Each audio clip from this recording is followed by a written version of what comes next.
মুখটা এমনভাবে থেতলে গেছে যে কিছুই বোঝা যায়নি।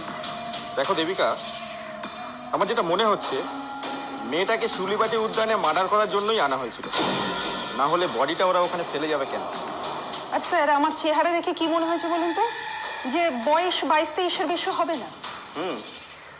শরীরেও তো কোনো আইডেন্টিফিকেশন মার্ক পাওয়া গেল না। সারা গায়ে জামা কাপড়ে এত কাদা লেগে রয়েছে, কিছুই বোঝা যায়নি।